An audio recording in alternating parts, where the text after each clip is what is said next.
Hello everyone, আসসালামু আলাইকুম। Welcome to another brand new blog. Sylhet ট্যুরের দ্বিতীয় দিনে কী করেছি, কোথায় কোথায় গিয়েছি, কোথায় কোথায় ঘুরেছি সব কিছুই আজকে আপনাদের সাথে শেয়ার করব। সো আমাদের প্ল্যান ছিল আমরা ফার্স্টে রাতারগুল যাব, তারপর ওখান থেকে সাদা পাথর যাব। So according to the plan আমরা একটা গাড়ি হায়ার করি এবং ফ্যামিলির সবাই মিলে একসাথে রওনা দিই রাতারগুলের উদ্দেশ্যে। এখানে আমার ছোট ভাই অনেক বেশি দুষ্টামি করছিল, সবাই ওদেরকে দেখে মাশাআল্লাহ বলবেন। সো আমরা এখন যাচ্ছি দেশের একমাত্র সোয়াম্প ফরেস্ট রাতারগুলে। এটা সিলেট থেকে, সিলেট মেইন টাউন থেকে ২৬ কিলোমিটার দূরে। সবাই বলে সিলেট নাকি বৃষ্টিতেই সুন্দর, কিন্তু আনফর্চুনেটলি আমরা সিলেট যাওয়ার পর সিলেট ট্রাভেলের সময় কোনো ধরনের বৃষ্টি পাইনি। রাতারগুল যদি বৃষ্টির সময় ঘুরতে যাওয়া যেত তাহলে কিন্তু ওখানে পানিটাও একটু বাড়তি থাকতো এবং ঘোরার সময় অনেক বেশি মজা লাগতো আর এত বেশি রোদও লাগতো না। কিন্তু যেহেতু বৃষ্টি হচ্ছিল না, পানি কম থাকার কারণে আমরা পুরো ফরেস্টটা ঘুরে দেখতেই পারিনি, হুইচ ওয়াজ কাইন্ডা আনফর্চুনেট। কিন্তু কি আর করার, আমরা দুটো ডিঙ্গি নৌকা হায়ার করেছিলাম, যতটুকু যাওয়া সম্ভব ততটুকু গিয়েছিলাম।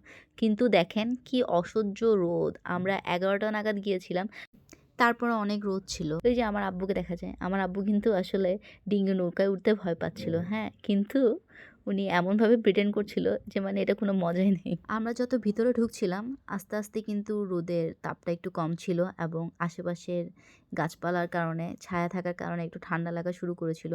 কিন্তু কিছুক্ষণ যেতে না যেতেই আমাদের নৌকাটা বন্ধ করে দেওয়া হয়, অ্যাজ ওখানে পানি অনেক কম ছিল, যার কারণে নৌকাটা ভিতরে যেতে পারবে না। সো আমাদেরকে ওখান থেকেই ব্যাক করতে হয়েছিল। এখানেই দেখেন, এখানেই নৌকাগুলো সব থেমে যাচ্ছিলো, এখান থেকে সবাইকে ব্যাক করতে হচ্ছিল। সো আমরা ওখান থেকে আধা ঘন্টা ১ ঘন্টার মধ্যে ব্যাক করেছিলাম। দেয়ার ওয়াজ আ লিটল স্পট যেখানে নৌকাগুলো বাঁধা ছিল এবং ওখানে ছোট একটা জায়গা ছিল, আমরা ওখানে দাঁড়িয়ে সবাই ছবি তুলছিলাম। আসলে আমার মনে হয় আমরা মনে হয় আধা ঘন্টা ১ ঘন্টার বেশি সময় ধরে শুধু ছবিই তুলছিলাম। যে যার যার মতো, যার যার মোবাইলে ইচ্ছা মতো ছবি তুলেছিলাম আমরা সেদিন। রাতারগুল থেকে আমরা ডিরেক্ট সাদা পাথরে চলে গিয়েছিলাম। এটাও নাকি সিলেটের অনেক বেশি দর্শনীয় একটা জায়গা। আমি যদিও এর আগে কখনো সিলেট যাইনি এবং এটা আমার ফার্স্ট টাইম ছিল এই সাদা পাথর ভ্রমণ। আর চাচ্চু অনেক কষ্ট করছিল, চাচ্চু পুরাটা দিনের প্ল্যানিং করছে, গাড়ি হায়ার করছে, বোট হায়ার করছে, আমাদেরকে কিভাবে মানে সর্বোচ্চ দেওয়া যায়, চাচ্চু অনেক কষ্ট করছে। সো থ্যাঙ্কস টু চাচ্চু। ব্যাক টু সাদা পাথর।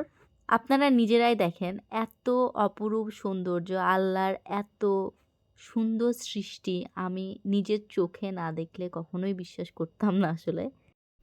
ইট was the ultimate best view of my whole life, I must say. আসলে আল্লাহর রহমতে, আল্লাহর নিয়ামত চোখে দেখা অনেক বড় ব্যাপার আমার জন্য। ওখানে যেয়ে অন্যরকম একটা ফিলিং আসছিল আমার। আমি এর থেকে সুন্দর জিনিস আমার লাইফে কখনো দেখিনি। বিচে তো আমি অনেকবার গিয়েছি, কিন্তু এরকম বিচ আমি প্রথমবার দেখছি। আর এটা দেখতে যতটা সুন্দর ততটাই ভয়ঙ্কর আসলে। স্লিপারি, অনেক বেশি স্লিপারি। যদি আপনার পা ভিজা থাকে তাহলে আপনি একবার না একবার এই পাথরে পড়ে যাবেনই। আমি নিজে ২ বার পড়ে গিয়েছি। আল্লাহই বাঁচাইছে আমাকে আসলে। আমার হাত পা ভাঙা ছাড়া আসলে কোনো ওয়ে ছিল না। ইট ওয়াজ টু মাচ স্লিপারি। সাদা পাথরের ওখান থেকেই কিন্তু ইন্ডিয়ার পাহাড়গুলো দেখা যাচ্ছিল। আর ভিউটা অন্যরকম। আমি এখানে ভিডিওতে যে ভিউ দেখাচ্ছি আর নিজের চোখে যেটা দেখছি, এটা ইট ওয়াজ 10 on 100। ওখান থেকে ব্যাক করতে করতে আমাদের বিকাল নাগাদ হয়ে গিয়েছিল। আর আমরা অনেকক্ষণ ছিলাম সাদা পাথর, আমরা অনেকক্ষণ ছিলাম এখানে। দেখেন আমরা ইচ্ছা মতো মজা করেছি। আমার ভাইয়া ওদেরকে দেখে অবশ্যই মাশাল্লাহ বলবেন, ওরা পুরাটা রাস্তা অনেক বেশি অ্যাক্টিভ ছিল, অনেক মজা করেছি আমরা। সামনে আমার চাচ্চু ছিল, আম্মু ছিল, চাচি ছিল, এটা জারিন আমার পাশে ছিল। স্ট্যামিনা শেষের পর্যায়ে আবার এনার্জি বুস্ট করার জন্য চাচ্চু আমাদেরকে পাঞ্চিতে নিয়ে গিয়েছিল। পাঞ্চি অনেক ফেমাস, বলতে হবে না, সিলেটে যারাই যায় তারা একবার না একবার হলেও পাঞ্চিতে যায়। পাঞ্চিতে আমরা গিয়ে, পাঞ্চিতে আমার কিন্তু চিটাং অনুযায়ী সিলেটের খাবার দাবার অনেক বেশি চিপ মনে হয়েছে। আসলে ওদের খাবারগুলো মানসম্মত, কোয়ালিটিও ভালো। আর আমরা সবাই সুপার হাংরি ছিলাম, আমাদের খাবার কখন আসবে এই অপেক্ষায় ছিলাম। লুক অ্যাট দ্য গ্রিল, এটা দেখে আসলে এখনও আমার খেতে ইচ্ছা করছে, কিন্তু এটার থেকে ভালো গ্রিল আমি হয়তো বা মানে চিটাঙে থাকা অবস্থায় কখনো খাইনি। এটার সাথে একটা ইয়োগার্ট সস দিয়েছিল, যেটা অনেক বেশি টেস্টি ছিল। এটার সাথে যে দোনোটা ডিপ দেওয়া হয়েছিল, দোনোটাই অনেক বেশি টেস্টি ছিল। তারপর ফেমাস পানশির চা, যে খায় নাই সে আসলে বুঝবে না এটা কী জিনিস। আমরা অবশ্য পানশির দইও ট্রাই করেছিলাম, আবার বাসায় নিয়েও গিয়েছিলাম। এখানে অনেকগুলো ভ্যারাইটিস অফ আচার ছিল, খাওয়া হয়নি অবশ্য সেদিন।